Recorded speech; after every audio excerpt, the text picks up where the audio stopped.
What's up, people? It's your boy Beast. And yes, we're going to do a quick chatting situation, then going into the whole Monster Hunter world, doing the thing. Do some just chat. Oh, type that in. I'll type it in. Let's see. Let's see. And then I got to remember to put it back. But other than that, yeah, what's up? It's your boy Beast. I'm going to talk about in today's news and whatnot because it's Wednesday, hump day. I'm tired.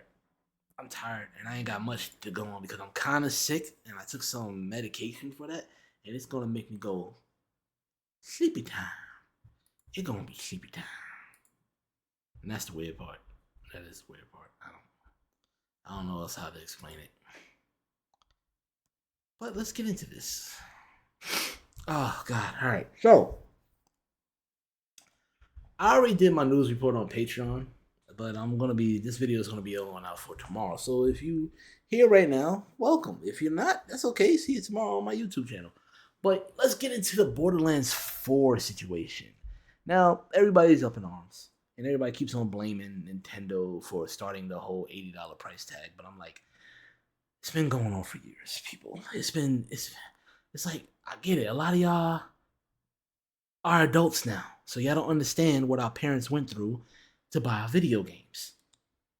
Even with my friend, Shady, she even commented that she paid $80 for Mortal Kombat 3 Ultimate Edition. Yes, 80. It was over $80 back in the 90s. So was Sonic the Hedgehog 3, $70. Then game prices were fluctuating left and right back in the day, especially when you had 32X systems. You had Neo Geo games costing 200 plus. It's like, this is not a new concept. It just kind of died down for a little bit. But then a new greed came about. This is not, I'm just going by from my own experience, seeing it throughout the years, especially when DLC started happening in console games with Skyrim.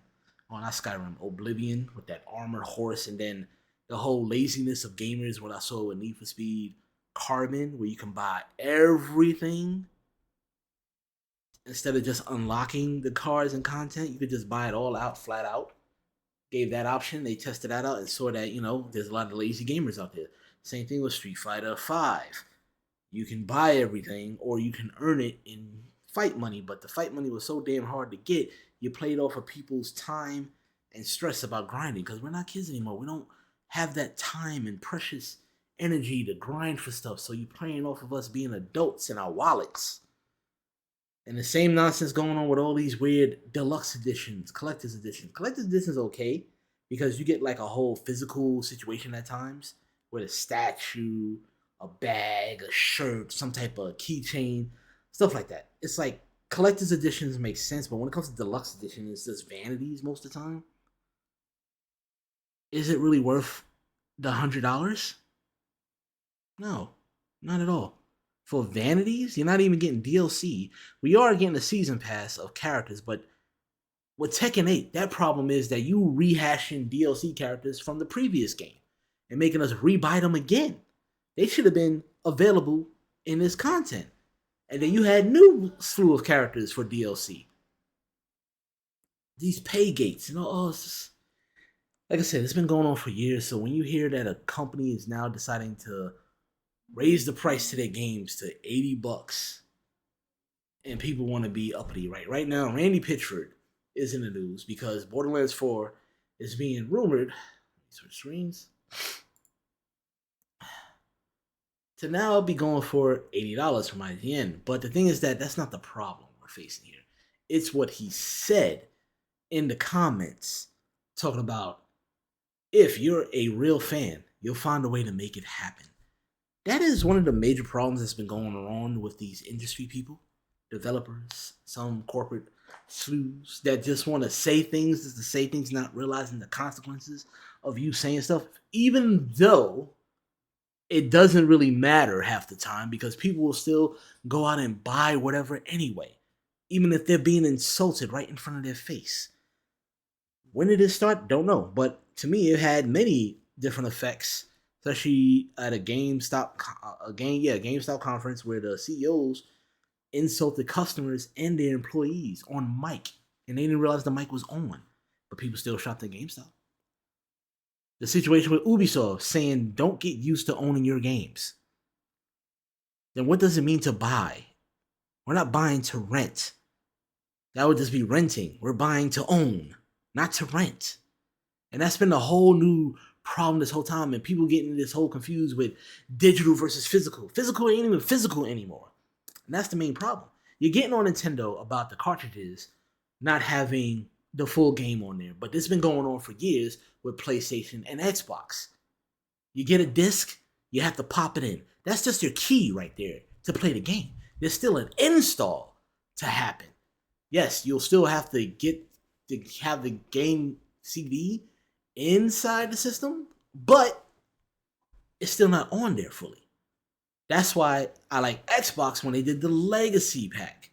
Whatever you bought, be it physical or digital, it's going to be there. So if I bought a physical copy of Destiny 2, I can download the digital version. Same thing happened when I had Dragon Ball Z Kakarot and Dragon Ball Fighters.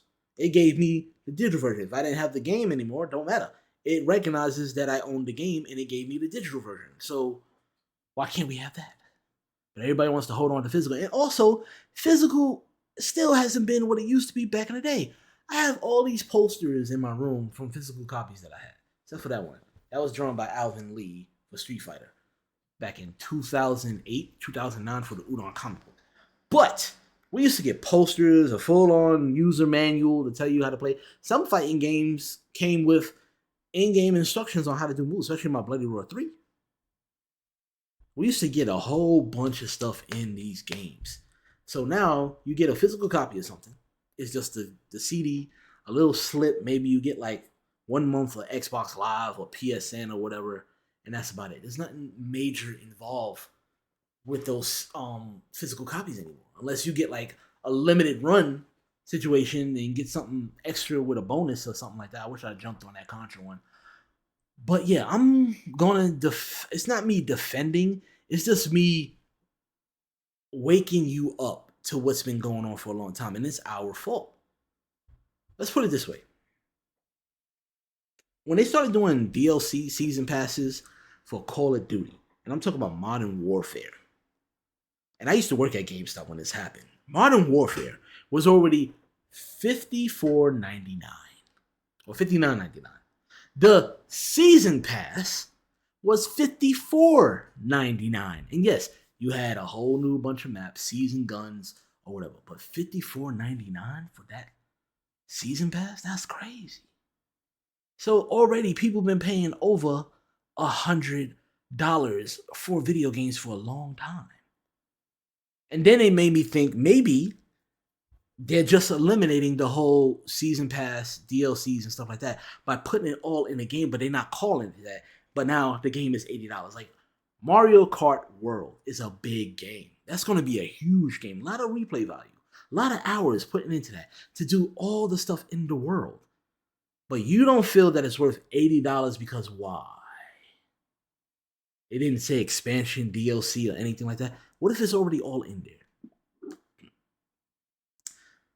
Me trying to defend the price tag, it's only going to be for games that are worth it. So when some companies actually think their game is worth $80, they better think twice. But also, I'm not also trying to go out there trying to get every game that comes out.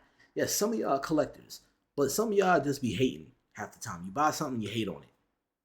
You don't have to do that. You don't have to be that guy. And I don't want to hear no weird excuses that, oh, it's a game. No, you don't have to be that guy. You don't have to. You can always wait for a sale too. But with Nintendo, that's kind of hard. And we already know that because, let's put it this way. Mario Kart 8 Deluxe is still full price at, I think, $59.99 for the regular. But if you get the booster pack with it, it's $84.99 still. That game is as old as the Switch, and it's still $84.99 to this day. Never had a real sale. That makes no sense. But you'll get the boost pack content for free if you sign up for the Nintendo Online, which is another situation that we dealt with, that we all started when Xbox Live first came out, because they were the first ones that did it for console. I want to say Dreamcast had internet, but it wasn't like a paid internet. You just hooked it up and that was it. But yeah, Xbox Live was the first time to charge, and then PlayStation followed suit. I think when PS3 came out with their online service of PSN, $50 a year. We put us in this situation, but I get it. It might have been different for PC versus console, where console developers have to buy servers because after playing Power World and having to buy my own server, I can understand how much money that costs, but still, there has to be a workaround. Because PC people have been doing it for years, and I mean, unless you had an MMO or something like that that you had to pay a monthly fee for, that was totally different. But other things like fighting games are online on PC, and I didn't have to pay a subscription to play online. So there you go with that. So it's just a lot of weirdness that goes on in the industry these days that make me just go. But this poster was definitely from out of gen, and I just like I said, I just had a big problem with Randy Pitchford saying that shit. Like, here's the thing: you're the word escaped me, but you're not the client. You're the business that's trying to convince people to buy your game. You're trying to convince them to buy your game. And then you say asinine things like that. I get it. The internet has made people lose decorum for a long time, thinking that the snarky remarks are a good selling point, but it's not. It's not. You may have some fans that would just be like, yeah, okay, I'm dished out. And then you got some smart buyers that you got enough time for this game to come out until September. So that's enough time for you to save up what you need to save up. And if you're going digital, you don't have to worry about pre-ordering. So you got enough time to save the $80 for whatever game. And that's going to be a game, to me personally, Borderlands has a lot of replay value, a lot of game time to play in. So it's not like it's not going to be worth the money you're paying for. Now, it's questionable for other games too that doesn't have 12 hours plus. I feel like the industry, some people are going to feel like their game is worth it that high, but I hope they'll take a lesson from like Split Fiction and Claire Obscure Expedition 33, because Expedition 32 is like $50 and it's a great game. It's definitely up for the running for game of the year. I feel that. Or like with Game Pass, all those free games that you get to play. It's just weird when industry people talk like this and you just be looking at them like, why are you like this? What is the need? What is the need to be this guy? I don't know. But this is what we have to deal with half the time. I'm gonna check my notifications and see what else we got to talk about. Oh yeah, so Senua Saga Hellblade 2 is now going to be coming to. What the hell is this? And the replies are literally acting like this. Wow. But ooh, the Nintendo store in San Francisco is fully operational. That's dope. That's pretty cool. I like that. I like that they got options now. I've been meaning to look more into this game. I wanna.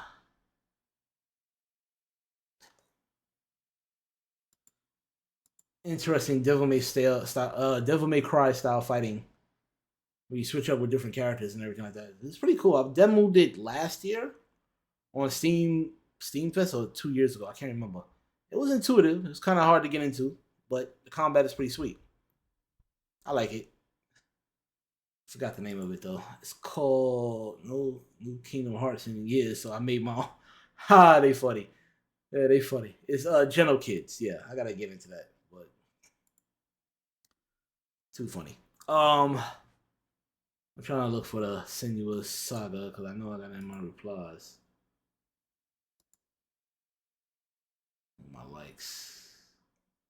Oh yeah, this is actually interesting. Hancock is now officially a Marvel character. That's pretty cool. I like that. That's the, and he's with Sentry though. That's kind of scary.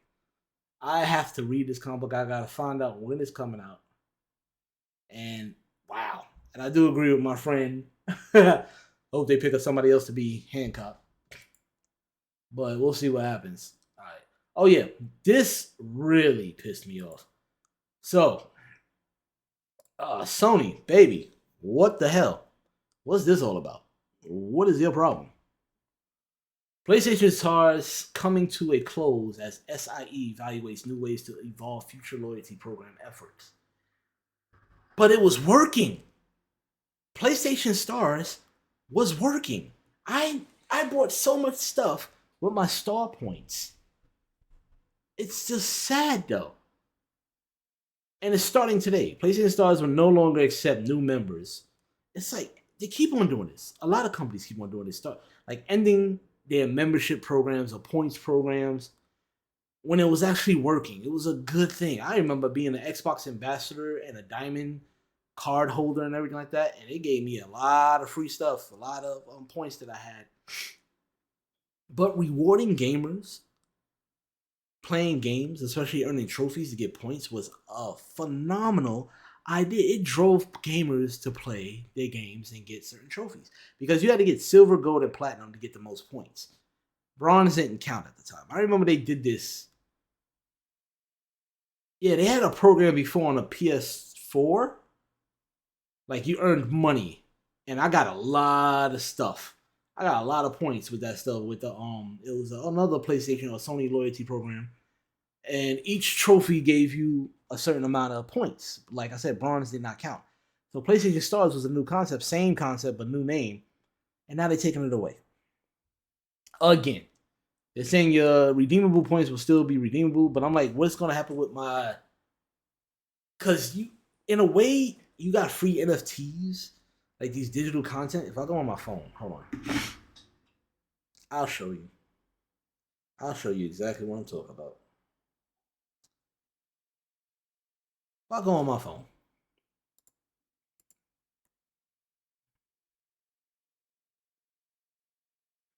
Okay. I have collectibles area. They gave you a nice shelf that kind of reminded me of PlayStation Home.